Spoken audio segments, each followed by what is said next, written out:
Alors bonjour à vous. L'année dernière, en dehors de la saison de chasse, j'avais enregistré plusieurs vidéos sur le matériel. On va peut-être en faire de nouvelles cette année. Mais pour changer, je m'étais dit que on allait faire quelques petites séances sur des discussions. Euh, donc si vous avez des idées, n'hésitez pas à les mettre en commentaire. J'ai eu plusieurs questions sur le matériel, comment je suis arrivé aux États-Unis, etc.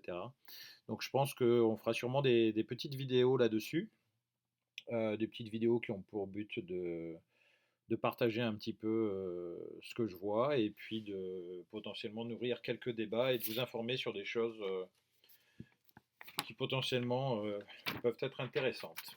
Donc voilà. Donc pour cette première vidéo, euh, vous savez que je crois beaucoup dans la préservation des habitats naturels. euh, Parce que je pense que c'est la clé.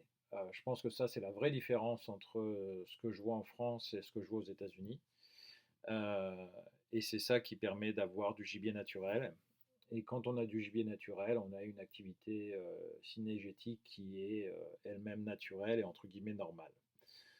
Quand on commence à balancer du gibier à droite à gauche, euh, c'est plus la même chose.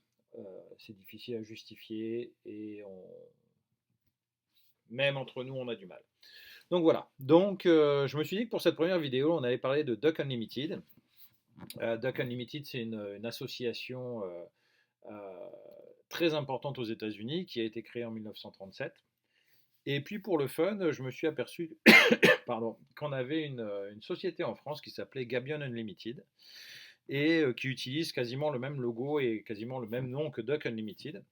Et du coup, je me suis dit, tiens, ça c'est intéressant, qu'est-ce qui se passe? Et je me suis dit que j'allais comparer un petit peu les deux, puisque vu qu'ils utilisent le même logo et quasiment le même nom, je me suis dit que forcément, ils avaient dû faire une connexion à un moment donné, donc je voulais voir s'il y en avait vraiment une. Donc on va parler de ça également. Donc voilà, donc Duck Unlimited, c'est une association qui a été créée donc en 1937. La mission de cette association est simple, c'est de protéger les espaces humides pour garantir d'avoir des oiseaux, des canards qui vont remplir le ciel aujourd'hui, demain et pour toujours. Voilà, donc c'est une vision qui est simple et tout ce qu'ils font, ça se rattache à ça. Alors, ce qui est super intéressant, c'est que dès qu'on protège les zones humides, il y a plein de choses qui se passent. C'est pas seulement les canards, c'est les insectes, c'est la qualité de l'eau, ça touche plein de choses et c'est vraiment critique. Et depuis 1937 et ce travail qui a démarré en Amérique du Nord, Duck Unlimited aujourd'hui reçoit pas mal d'argent et travaille sur beaucoup de projets pour pouvoir remplir leur mission. Et je pense que ce serait beau de voir quelque chose de similaire en France, mais surtout en Europe. Donc voilà, je suis membre de Duck Unlimited depuis plusieurs années. Et donc là, ça tombait à pic, je viens de recevoir leur prospectus. Et globalement, au niveau de la communication, les points importants qu'ils viennent de partager, si je commence par la lettre, bah, c'est plusieurs faits sur le travail qu'ils ont fait l'année dernière. Donc, on y apprend que il faut accélérer le travail de conservation parce qu'il y a plus de 80 000 acres qui sont perdus, 80 000 acres de zones humides qui sont perdus tous les ans. Alors ici, on parle beaucoup en acres, ça représente globalement 40% d'un hectare. Et du coup, c'est très important de les supporter. Donc ça, c'est leur lettre d'introduction. On fait une différence, c'est critique. Si on va avoir des oiseaux sauvages, bah, c'est critique de leur permettre de se reproduire. Parce que s'il n'y a pas de reproduction, bah, globalement, il n'y a plus d'animaux sauvages. Voilà. Alors, l'autre critère majeur de Duck Unlimited, c'est de se dire que pour chaque dollar reçu, ils vont dépenser au minimum 80 centimes dans la conservation d'habitat ou dans l'éducation. Alors, ça a évolué. Au départ, c'était vraiment que la conservation d'habitat. Mais en fait, c'est vrai que le travail d'éducation est important puisque ça permet potentiellement d'influencer des villes, des projets de construction pour s'assurer qu'on a toujours un petit peu d'eau, un petit peu de roseau, même quand on va construire des maisons. Et ça, c'est aussi quelque chose qui est très appréciable aux États-Unis, c'est que la plupart du temps, tout est ouvert. On n'est pas comme en France ou en Europe où on met du grillage partout. Il n'y a pas vraiment de grillage ici, c'est rare. Ce qui fait que même si on a des maisons, les animaux circulent. Et du coup, on a des animaux un petit peu partout, un petit peu comme à la campagne en France. Sauf qu'ici, ça se passe également dans les villes. Voilà, donc ça c'était intéressant. Euh, Globalement, ils ont identifié quatre axes migratoires. Donc l'axe Pacifique sur la Californie, l'axe Atlantique sur toute la côte est des États-Unis, la Flyway, je pense qu'ils appellent centrale, et l'axe migratoire du Mississippi. Donc moi je suis basé dans le Minnesota, qui est l'état dans lequel le Mississippi prend sa source. Donc forcément moi je suis sur l'axe migratoire du Minnesota. Et donc voilà, donc on a un petit peu un compte rendu sur ce qu'ils ont fait l'année dernière. Donc globalement, ils ont dépensé euh, pas loin de 5 millions de dollars dans le travail de conservation sur l'axe migratoire du Mississippi. Et ils ont travaillé sur 115 comtés pour essayer de restaurer des habitats propices pour les colverts. Donc ils ont travaillé sur plusieurs États, l'Illinois, l'Indiana, le Michigan, l'Ohio et le Wisconsin. Et ils ont touché plusieurs milliers d'hectares pour pouvoir travailler sur ce projet, pour permettre aux colverts de pouvoir se reproduire. Donc ça, c'est pas mal. Là, on a quelques faits sur ce qu'ils ont fait l'année dernière. Donc, on s'aperçoit qu'ils couvrent vraiment une zone qui est très, très grande. Donc, on parle d'un continent, hein, l'Amérique du Nord. Ça passe les frontières, puisque si on veut tirer des canards aux États-Unis, il faut bien qu'ils puissent se reproduire au nord, donc en règle générale au Canada. Donc là, on s'aperçoit qu'on a une carte avec différentes couleurs. La couleur rouge, probablement la plus importante, c'est la zone de reproduction des oiseaux. Ce qui est jaune en règle générale, c'est plutôt le sud, donc ça va être une zone d'hivernage. Donc là, c'est important. Quand les canards descendent, parce qu'il y a du gel partout, ils ne peuvent pas se nourrir au nord, de trouver des lieux propices où ils vont pouvoir se poser et manger et rester pendant l'hiver.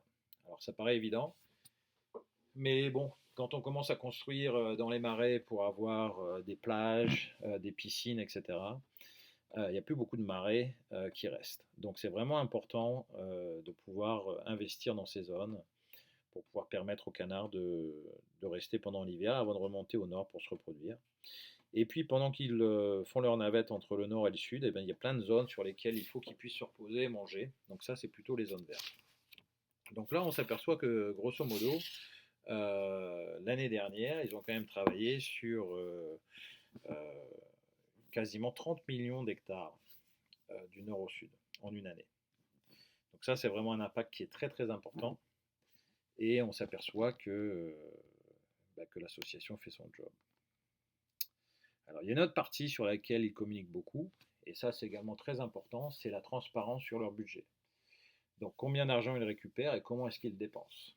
Donc ce qui est intéressant, c'est que depuis la fondation de Duck Unlimited en 1937, globalement, ils ont récupéré quasiment 6 milliards de dollars.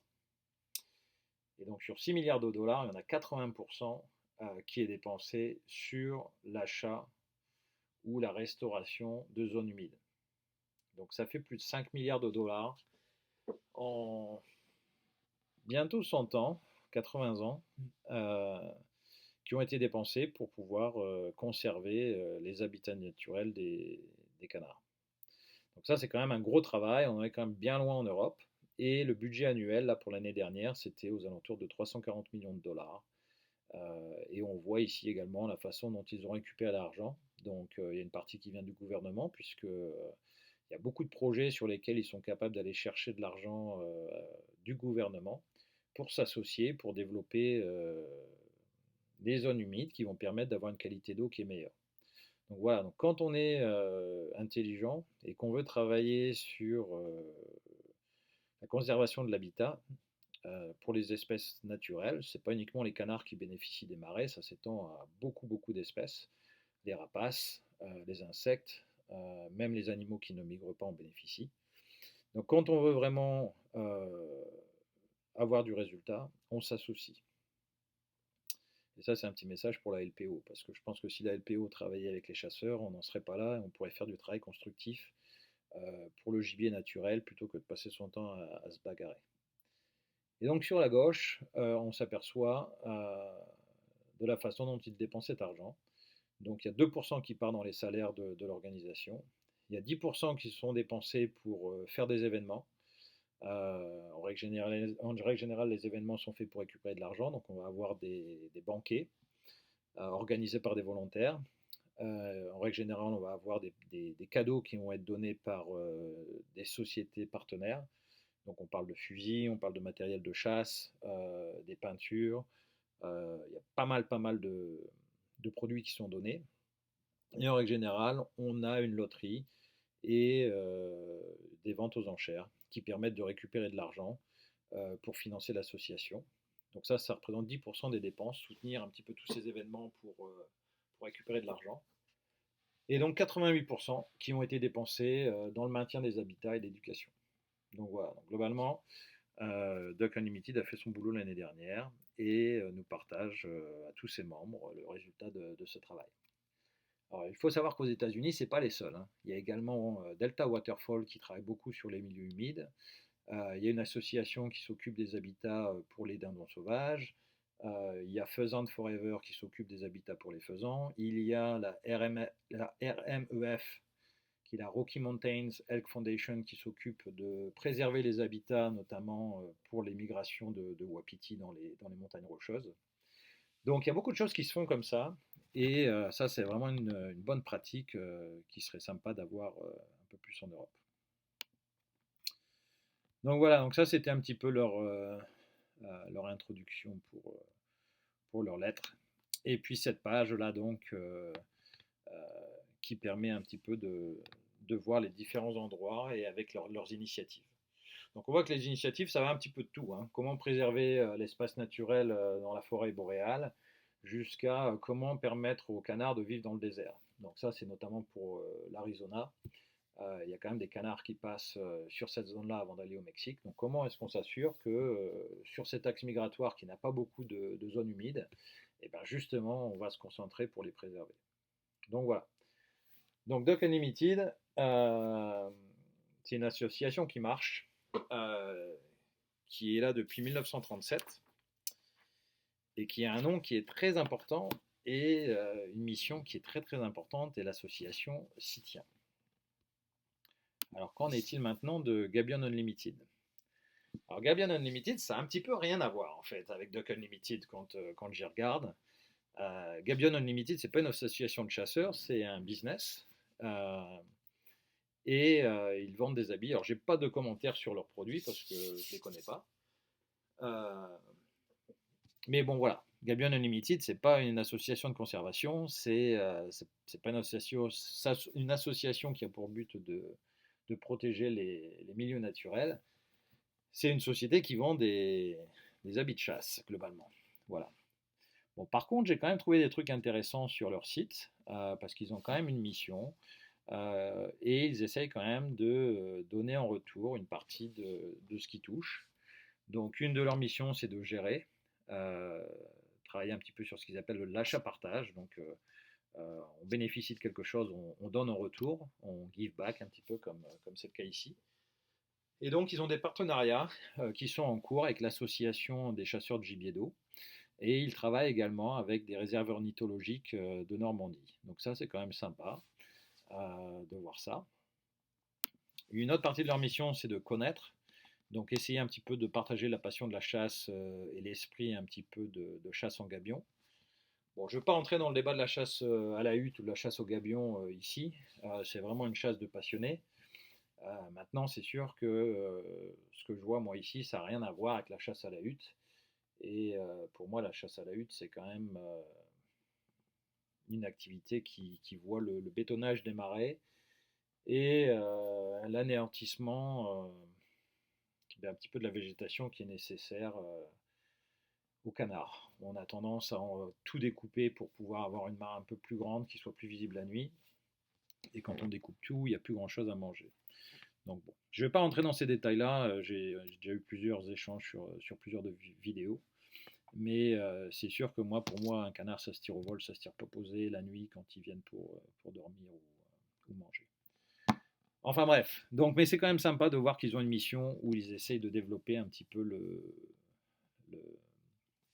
la connaissance de la chasse, en particulier la chasse aux gabions. Et ensuite, ils ont également quelque chose sur la transmission qui est très sympa, donc essayer d'avoir des jeunes qui viennent davantage sur l'activité, et je pense que ça c'est également sympa. Et enfin, ils soutiennent des causes comme la lutte contre le cancer, comme ils en ont parlé sur leur site. Alors, par rapport à Duck Unlimited, malheureusement, il n'y a pas de chiffres, hein. On ne sait pas combien ça fait, quel pourcentage du chiffre d'affaires, etc., etc. Ça, c'est quand même très vague. Donc, pareil, je ne peux pas comparer avec Duck Unlimited, puisque c'est pas aussi spécifique. Ceci étant dit, c'est quand même sympa de voir des missions comme ça sur leur site. Alors voilà, donc Gavion Unlimited, malheureusement, c'est pas le Duck Unlimited français. Mais il y a de l'espoir, parce que Duck Unlimited a également des programmes internationaux. Alors, comme on l'a vu tout à l'heure, il y a des programmes au Canada et au Mexique. Donc ça, c'est un petit peu normal, parce que si on veut tirer des canards aux États-Unis, ben, il faut s'assurer qu'ils puissent se reproduire. Donc c'est sûr que travailler avec le Canada, ça fait du sens. Et pareil pour le Mexique, puisqu'on a également pas mal de canards qui vont hiverner dans le Mexique. Et si on ne protège pas les zones humides dans le Mexique, bah, globalement, ils ne reviendront pas. Donc c'est protéger les zones humides, mais c'est également s'assurer qu'on va éviter les cartons euh, pour permettre aux oiseaux reproducteurs de remonter. Si on essaie de tirer 6 canards par jour aux États-Unis et qu'on en flingue des centaines au Mexique, ça ne fonctionne pas. Donc tout ça, c'est une chaîne. Donc ça travaille en bon esprit pour s'assurer qu'il y a un avenir pour le gibier d'eau en Amérique du Nord et ça marche pas mal. Et donc la raison pour laquelle il y a également de l'espoir, c'est de voir l'Australie apparaître sur le travail international de Duck Unlimited. Donc on s'aperçoit que depuis 1991, il y a eu un partenariat qui a débouché quand même sur plusieurs projets qui ont été complétés avec le travail sur plusieurs centaines d'hectares où on a vu une amélioration euh, des zones humides qui bénéficient au canard. Voilà. Donc je pense qu'en France, c'est pas trop tard. Peut-être qu'on aura un Duck Unlimited France ou encore mieux européen. Euh, mais malheureusement, c'est pas Gabion Unlimited.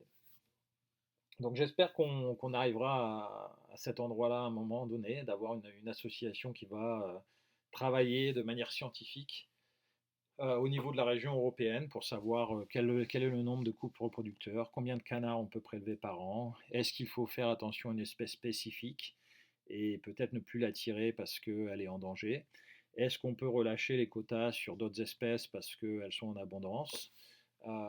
Comment est-ce qu'on travaille pour protéger les espèces menacées? En règle générale, elles sont souvent menacées pas vraiment par la chasse, hein, c'est pas la cause principale. Ça vient vraiment sur la fin, hein, quand on est quasiment sans retour. Le vrai problème des espèces menacées, c'est leurs habitats. Euh, des habitats qui disparaissent, soit pour se nourrir ou survivre, ou alors des habitats pour se reproduire, où on va s'apercevoir qu'on a des oiseaux qui ont du mal à se reproduire parce que ils sont plus capables de nicher, ou alors quand elles ont des petits, sont tellement exposés qu'il y a très peu de jeunes qui survivent. Donc ça, c'est vraiment la clé, à mon avis, à protéger les habitats. Moi, j'en suis convaincu. Euh, et il y a de l'espoir également, parce que quand on regarde les bécassiers en France, bah, c'est l'exemple à suivre. Ils ont su arrêter la chasse à la croule, qui est plus ou moins la même chose que tirer des canards à la remontée, hein, quand ils vont remonter pour se reproduire, et qui ont su mettre en place un quota journalier, un quota annuel. Donc je pense que ça, c'est l'avenir de la chasse des migrateurs. Et donc voilà ce que je voulais partager avec vous aujourd'hui. Euh, un rêve de voir se développer ce genre d'association de conservation des habitats naturels en France et en Europe. Et malheureusement, une déception que Gabion Unlimited n'est pas Duck Unlimited. Mais bon, ça, je m'y attendais un petit peu. Voilà, si vous avez des commentaires ou d'autres sujets, n'hésitez pas à les poster. Et on verra de quoi on parlera la prochaine fois. Merci à vous.